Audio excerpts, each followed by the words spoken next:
We must stop all of this arrogance and sectarianism amongst some of the community members that we have, who only have one way of doing things. One way. There's only one way. My way or the highway. And that's it.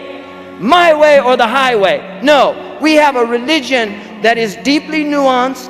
It has a broad usul. There are multiple interpretations for many of the rulings of Islam. And beware of arrogating to yourself the role that Allah subhanahu wa ta'ala has given to His self alone. Allah knows His religion. Most of the ijtihadat of our great scholars were done by signing their fatwas with Wallahu a'lam, Wallahu wa rasuluhu a'lam. Allah knows best. In other words, this is the best I can do, but Allah knows best. We have to stop all of this madness where somebody says, Ya akhi, haram. You can't, that's haram.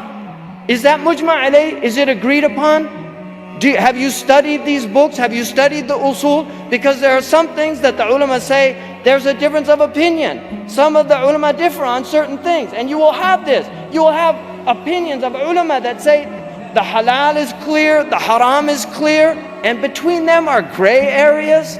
Many people don't know them. Only the ulama are expertise in these, and we're talking about the giant ulama, not people who have studied and done their nizami course or done their graduate from 4 years at a Islamic university. No, some of the teachers I studied with studied for 30 years at the hands of their teachers.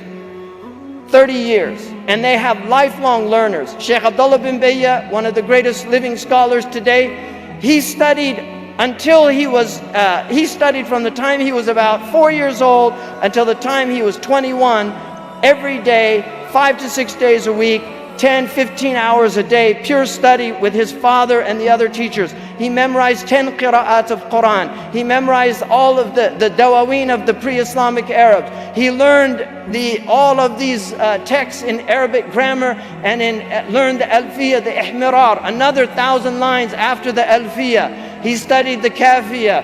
He studied the Mukhtasar Khalil, memorized the whole mashhur of the madhab of Imam Malik. Wallahi, when you see him with his piety and the way he addresses these issues, Allahu A'lam. I've heard him many times say, Allah knows best. This is the best I can do. And I've asked him about a hadith. He said it's not in the 6 collections.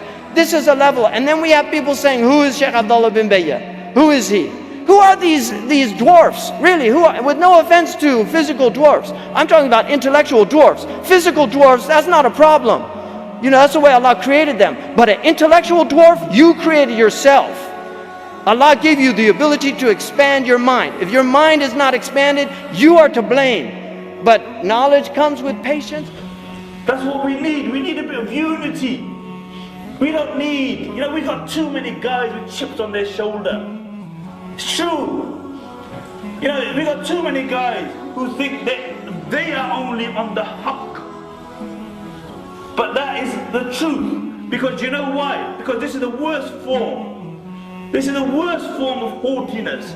This is the worst form of pride. That when you give your pride a religious paradigm, a religious justification, so you think you can speak condescendingly to other people.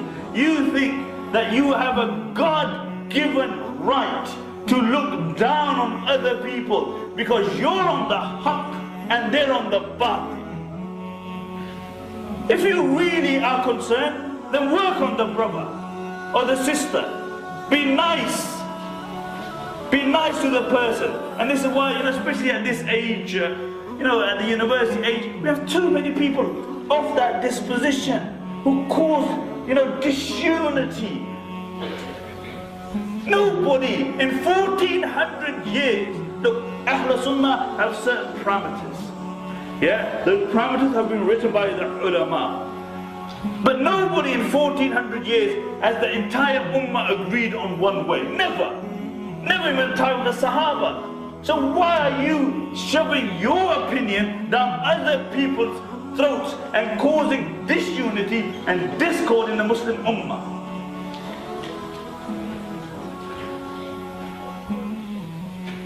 And this is something we need to understand, because often we are the greatest cause of disunity. People have different approaches to us. As long as they're within the confines of the Ahl Sunnah wal Jama'ah, that's fine. But we should not make us people, who look at people in a condescending way or look down on people. We need a bit of unity here. The Muslim Ummah needs unity. And if you don't realize it now, then wallahi, I don't know when you're going to realize it. I don't know when you're going to realize it.